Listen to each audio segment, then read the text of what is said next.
So ito na, mga kababayan.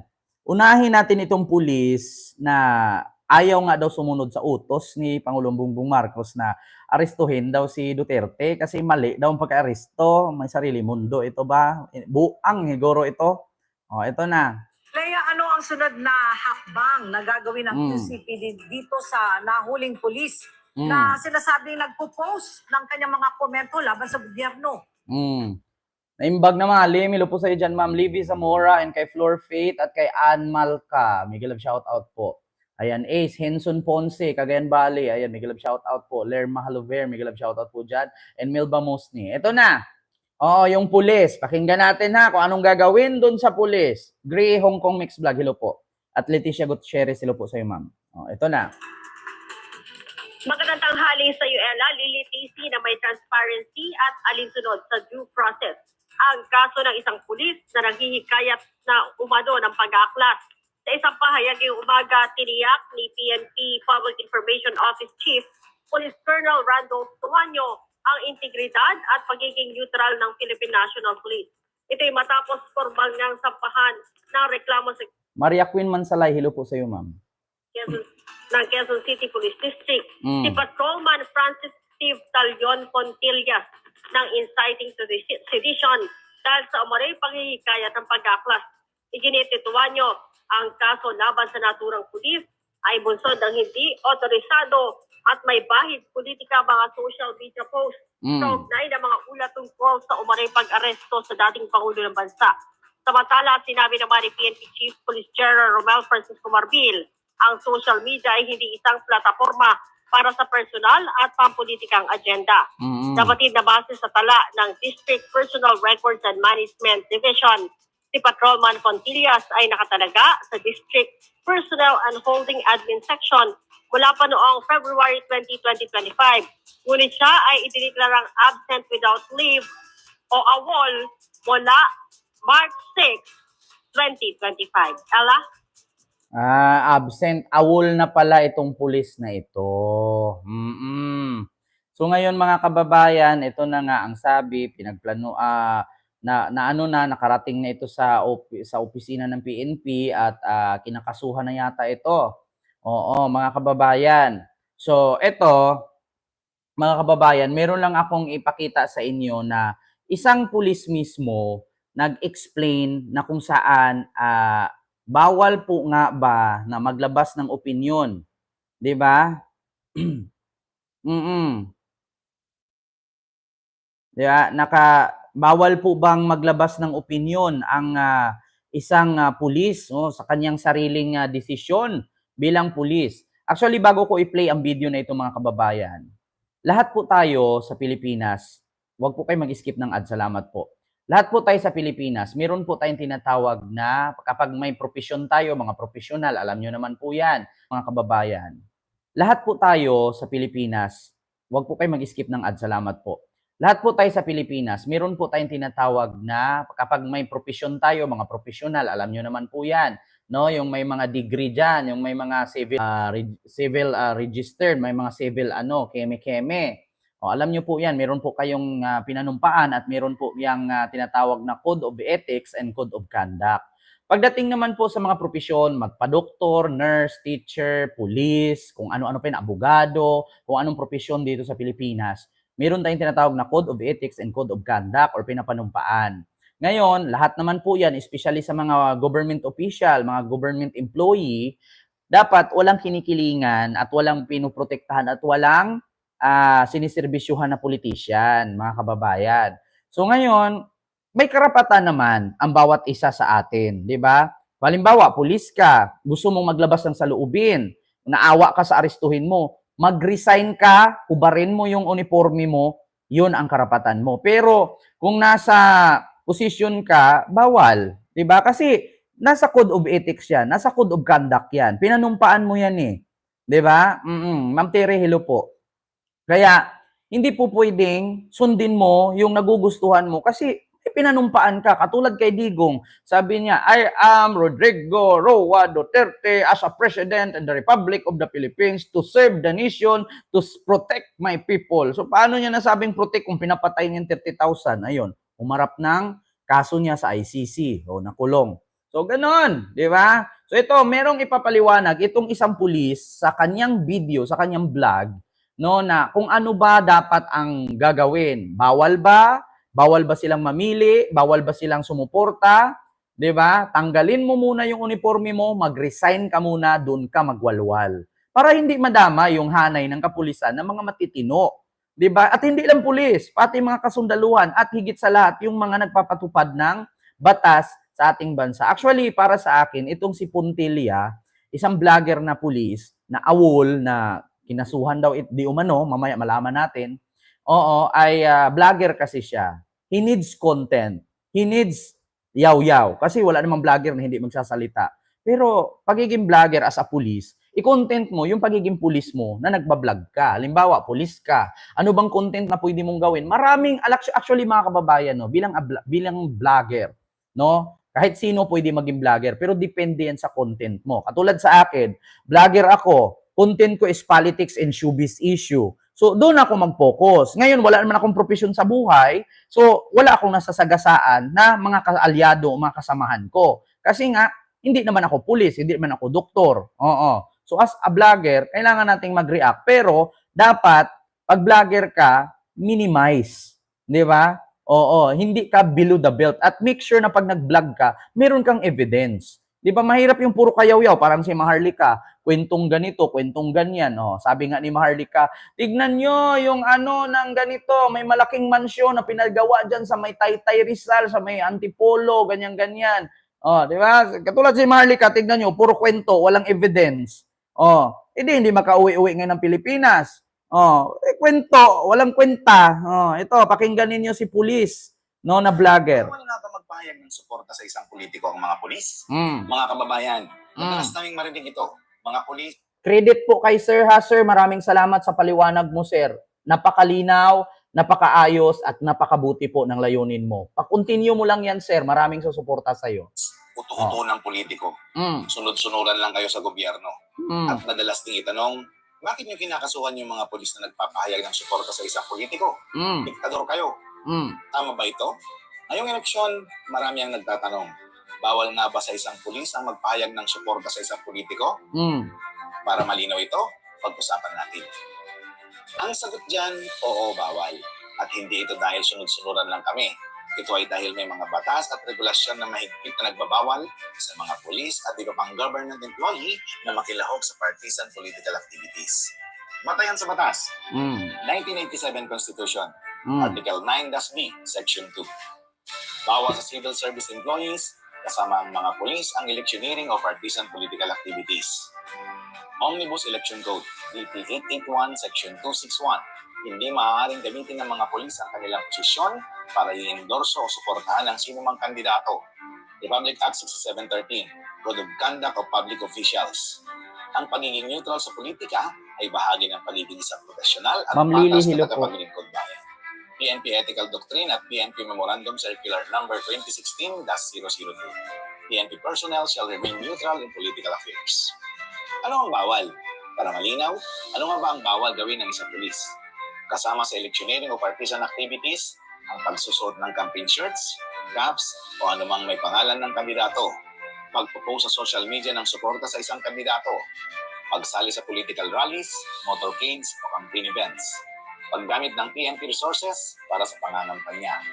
Ano lang ang pwedeng gawin ng pulis? Una, bumoto. Karapatan ng lahat ang bumoto ng ayon sa kanilang paniniwala. Pangalawa, manatiling neutral. Iwasan ang public expression ng suporta o galit laban sa isang kandidato. At Tama. pangatlo, Mm. magsilbi ng patas. Siguraduhin na walang kinigilingan sa pagpapatupad ng batas. Hindi ito pagiging uto-uto o sunod-sunuran.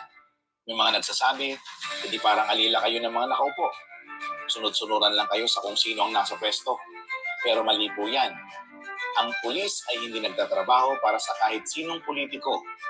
Kami ay para sa batas at mamamayan. Ang PNP ay isang ahensya ng gobyerno, hindi political party. Hindi ito tungkol sa pagsunod sa kung sino ang nasa pwesto, kundi sa pagsunod sa batas na dapat ipatupad ng patas at walang kinikilingan.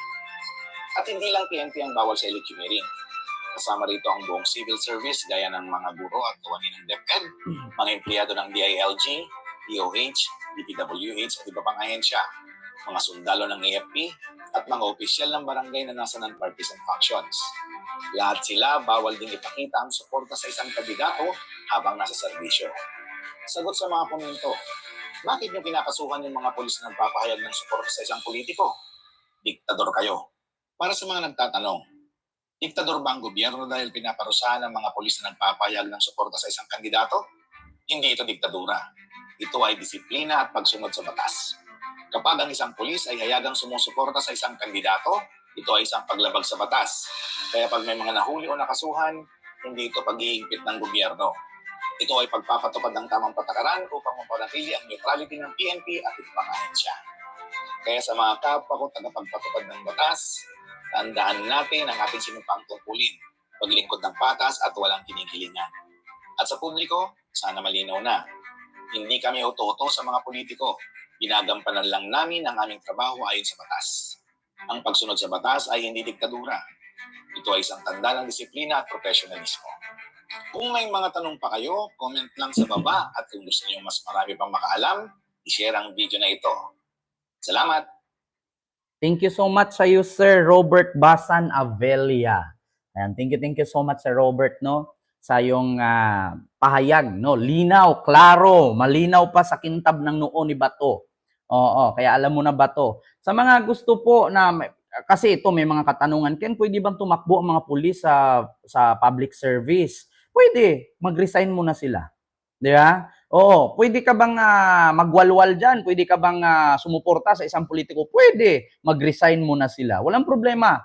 Hubarin mo ang uniforme mo, mag-resign ka. Anytime what you want to do, pwede yun. Oh. At alam nyo ba mga kababayan na sinasabing dapat ang pulis, kasundaluhan at LGU ay dapat neutral lang at hindi ito magpapadala sa, hindi kasali ang LGU. Pulis at sundalo, hindi sila dapat kumampi sa politiko at hindi sila dapat magpa-under sa politics. Dapat meron silang sariling loyalty na tinatawag pulis and sundalo. Kasi alam nyo ba mga kababayan, sa mga hindi nakakaalam, kung sakali na ang kasundaluhan at kapulisan, meron silang napansin sa gobyerno ng ating bansa, lalong-lalo na sa presidente, na hindi na maganda ang pagtakbo, hindi na maganda ang paninilbihan at hindi na maganda ang paghawak sa ating bansa, pwede silang mag-take over. Yun ay mangyayari na ang tawag doon is, yung katulad sa nangyari sa Myanmar. Tinitik over ng armed forces ang bansa nila kasi napansin nila na parang sobra na, 'di ba?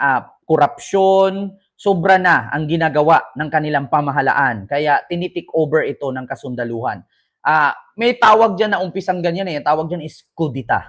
No, nagkokodita sila sa Myanmar hanggang sa na-take over ng militar ng Myanmar ang kanilang pamahalaan. So, ang tawag diyan is hindi naman natin pwedeng actually parang martial law na din.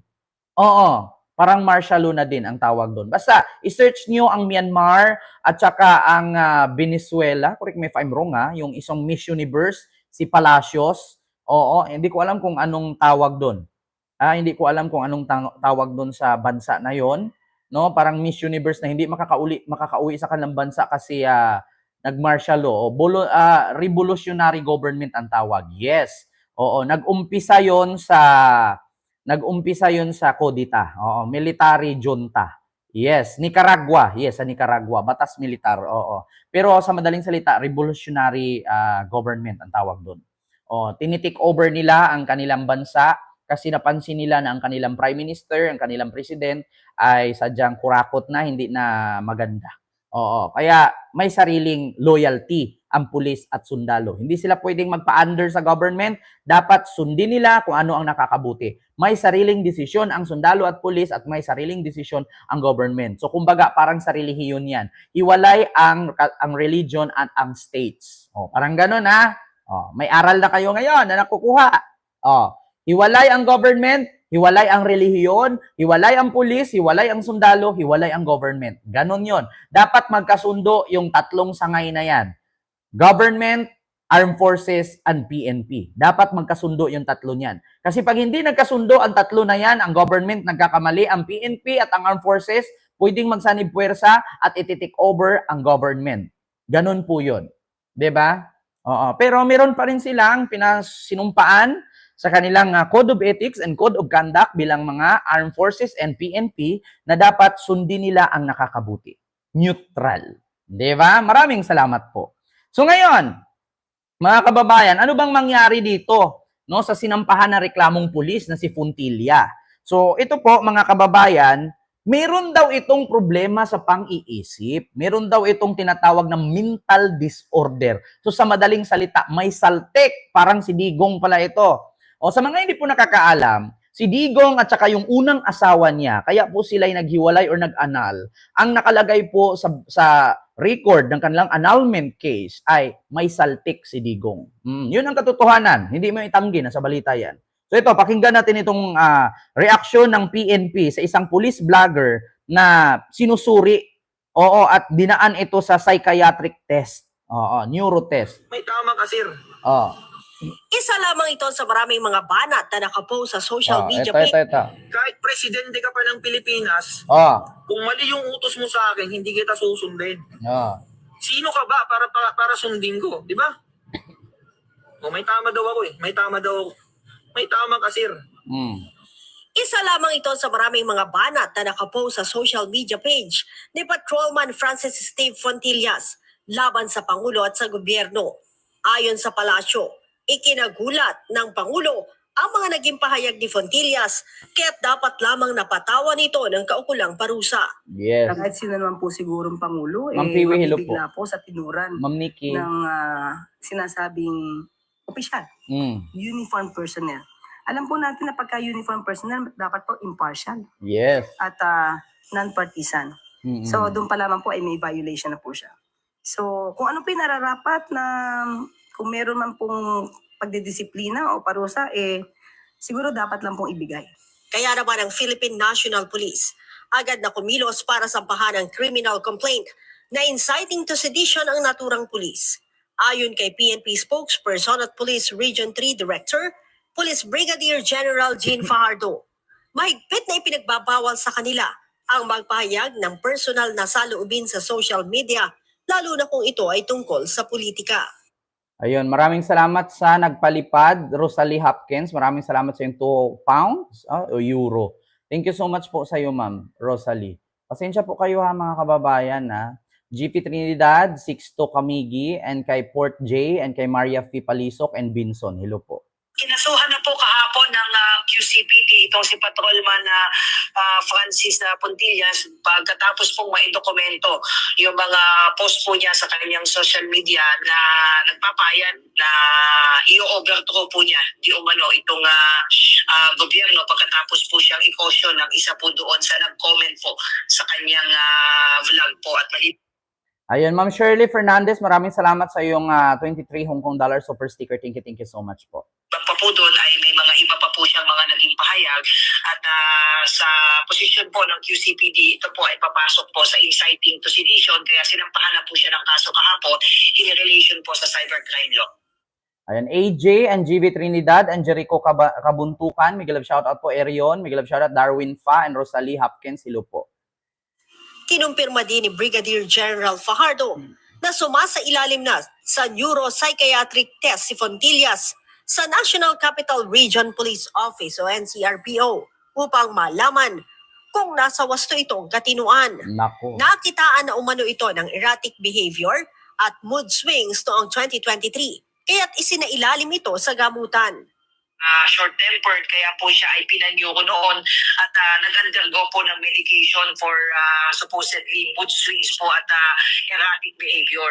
But after taking medication po ay nagkaroon, pinayagan po uli siyang for per recommendation po ng doktor sa kanya. Subalit recently po ay nag-exhibit na naman po siya ng the same pattern of behavior at ito na nga, nung mangyari nga po itong pag-aresto po kay dating Pangulo.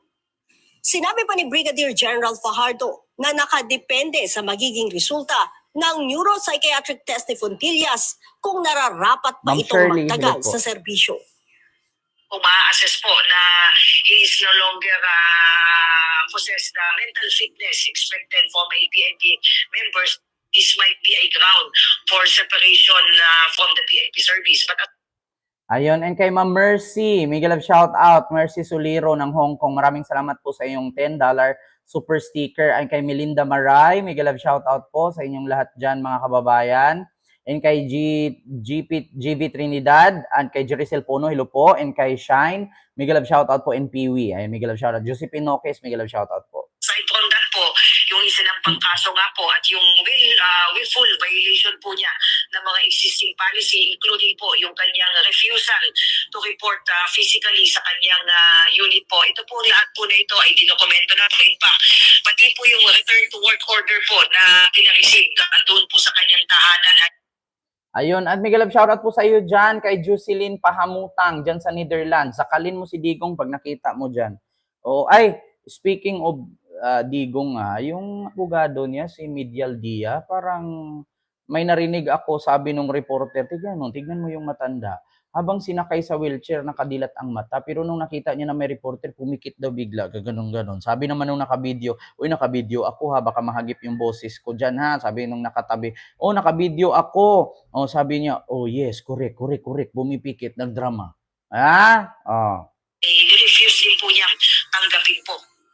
Kasama din aniya sa pinag-aaralan ng PNP ay kung dapat itong disarmahan.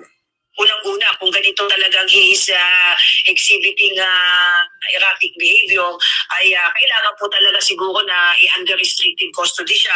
At once malabas po yung order, ay automatic po siya po ay didisarmahan at tatanggalan po ng sweldo as soon as maging effective na po yung AWOL order po niya. Bukod sa criminal complaint, mahaharap din aniya si Fontillas sa administrative complaint matapos na baliwalain ang mga patawag ng kanyang immediate supervisor, kaya't idiniklara na itong AWOL. Miguel of shout out po kay tawag dito, Ma'am Shirley, Miguel of shout out po at kay dyan sa Villapuerte na taga Bicol. Ayun, Miguel of shout out po sa iyo, Sir Antonio Villapuerte. No, Miguel of shout out, Hermina Gayakan, Miguel of shout out po. The Family of 3, Miguel of shout out po. So yon, no?